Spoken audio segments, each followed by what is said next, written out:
I wonder how much you're hearing from young people, young activists about Gaza and some of the carnage that's going on. How are they feeling about that? Will that impact the race and the adjustment from this ticket and how they're responding to protests? Yeah, it's been really interesting to see where we were just a few months ago, right? So I think that, foreign policy in this country on Israel and Palestine has been long set, where you couldn't even openly question the role that AIPAC was playing in the Democratic Party. You couldn't question or fully stand up for the rights of the Palestinian people as well. And I think that there's been a big shift. There were panels at the DNC this week led by Keith Ellison, one of the highest ranking Muslims in the country of the Democratic Party, to have these conversations and say, yes, there's a tension. So which way are we headed? I'll point out two figures. One is that in 2022, when young voters were asked, how important is foreign policy to you in your vote this election? Ukraine is at the forefront, lots of other foreign policy issues. 4% of young voters said it's an important issue this election. Most recent in the other poll we saw in November of last year, or spring of last year, 84% of young people said foreign policy is an important issue for me.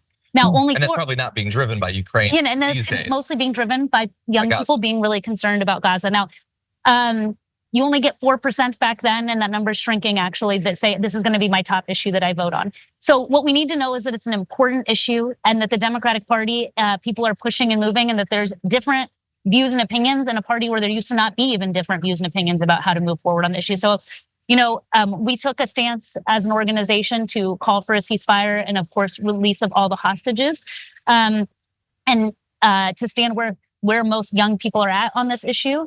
But the party, I think, is in its tension moment. You don't make change without there being tension first and getting there. I certainly feel that tension. A storm is tearing up the digital media industry. Only our audience can save us in these difficult times. Help us reach our goal of 100,000 new members at tyt.com/team. You mentioned, people have been scared to even question what our role should be in this sort of conflict. And there have been more people who have questioned it. But of course, some of them are not going to be in Congress for much longer. So both Jamal Bowman and Cori Bush obviously were challenged, and including by some interest groups where that was their driving issue. And so I think I totally agree that there's a lot of people that feel like this is a debate that should be had, but there are also theoretically electoral consequences to that. Do you think that the Democratic Party is more okay with questioning it? Because I didn't see a lot of the leadership really seeming to have an issue with the amount of money that was flooding into the Bowman race and the Bush race. What do you make of that? I mean, well, I will say, I listened to the speeches and listened to Bernie Sanders' speech. And one of his lines that got the most applause and audience reception was calling for a ceasefire at the stage. And so I think that even you can't stop Bernie because you can't. Bernie's not allowed. Bernie does what Bernie wants to do, but that was happened from the center stage, I think, is a very important moment in the party. And yes, there were electoral consequences for those two candidates, but I think it speaks to more to how our elections are funded than how actually what people feel and want. Mm-hmm. We know that Americans overwhelmingly, and especially Democrats overwhelmingly, want a ceasefire and want to see a different approach, especially when it comes to young people than we've historically seen. So I want to talk.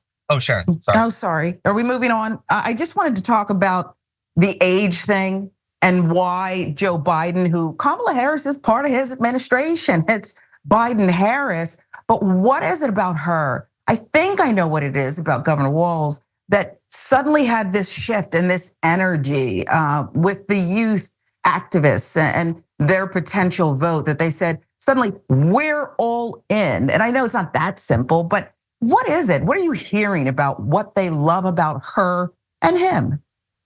Well, I can tell you from, we have organizers on the ground across our key states on college and community college campuses that have been there since last fall and spring organizing folks. And it's a nonpartisan program, but people come up to you and tell you why they're registering or not. And before Kamala became the unconfirmed, unofficial candidate from Sunday to Monday, it was very hard sometimes to get people to want to register or pledge to vote. And they would tell us, I'm not excited about the candidates, I don't want to vote. The next day, we were getting reports from across the country, people coming up saying, please, I want to register. I'm so excited to vote for Kamala. We had a 300% increase in 3 days of people signing up online to volunteer with us. We've seen our staffs become fully staffed in a way that was not going to be possible probably if there weren't the candidates, which I think there's several things. One, people wanted someone that was going to articulately message back and punch back on Donald Trump. And Kamala Harris, you don't have to agree with her on every single policy, but she punches him, but punches right back. And the campaign is also using humor and joy and making it fun and using culture in a way that wasn't authentic to the previous candidate, even though Joe Biden had so much that he had done on a lot of progressive policy he could point to. We needed a stronger messenger and a younger messenger, perhaps, that could resonate with young people on that. Yeah.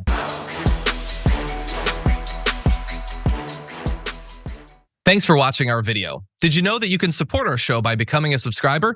Just click the subscribe button and also ring the bell so that you get notifications when we're live or when we post new content.